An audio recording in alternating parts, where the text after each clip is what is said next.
O que é que acontece às baleias quando morrem? As baleias, quando morrem, vão inevitavelmente parar ao fundo do oceano. A baleia é um grande mamífero, um animal grande, como vocês sabem, e morrendo, vamos pensar que morreu de uma morte natural, um animal adulto, morreu de velho e afundou. E quando afunda, começa a ser degradado e comido por animais necrófagos, que são animais que se alimentam de restos de outros animais. Por exemplo, os abutres à superfície é um animal necrófago. No fundo do mar temos, por exemplo, tubarões. E os tubarões são dos primeiros, e outros peixes, são dos primeiros a encontrar estas baleias mortas, estas carcaças de baleia, e comem grandes bocados da baleia. Portanto, eu disse-vos há bocado que a quantidade de matéria orgânica, de comida que chega ao fundo, é pouca. E, portanto, quando uma baleia morre, é uma grande festa no oceano profundo. Pensamos assim, há uma grande abundância de comida. Portanto, estes animais necrófagos são os primeiros a aparecer e comem grande parte dos tecidos moles da baleia. Quando só já há... E ao fazerem isso, vão deixando cair pedacinhos da baleia assim à volta do esqueleto. E esses pedacinhos de baleia, de gordura, de carne, de músculo, depois vão sendo comidos por animais mais pequenos, que nós chamamos assim no seu global como oportunistas, porque estão a tirar proveito da oportunidade criada pelos outros que deixaram cair pedacinhos de comida. E depois, quando só já há mesmo o osso, nós pensamos, ok, já não vai acontecer mais nada.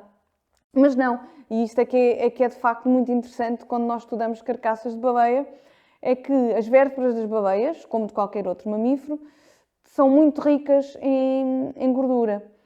E é o que nós chamamos o tutano, por assim dizer. E são tão ricas que, com a degradação do osso à sua volta, essa gordura começa a sair e é aproveitada por toda uma série de micro-organismos que a utiliza para crescer e também, mais uma vez, para fazer uma série de reações quimiosintéticas.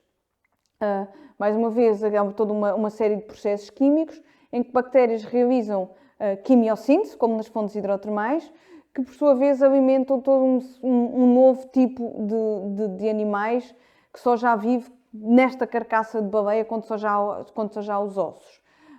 E temos aqui pequenos mexilhõezinhos, por exemplo, pequenas poliquetas. Temos uma espécie muito interessante que se chama Osedax. O Osedax chama-se a minhoca zombie, porque lá está, vive num cadáver de baleia, que tem uma pequena raiz que penetra o osso e aproveita o tutano, por assim dizer, para crescer. Quando isto tudo acaba, e só já há mesmo, imaginem, o osso seco da baleia, estes ossos ainda servem de suporte para outros animais assentarem e crescerem como se fosse uma rocha. Portanto, se o fundo do oceano fosse liso, com o depósito dos ossos, passa a ter um certo relevo que é aproveitado por anémonas, por exemplo, para se assentarem.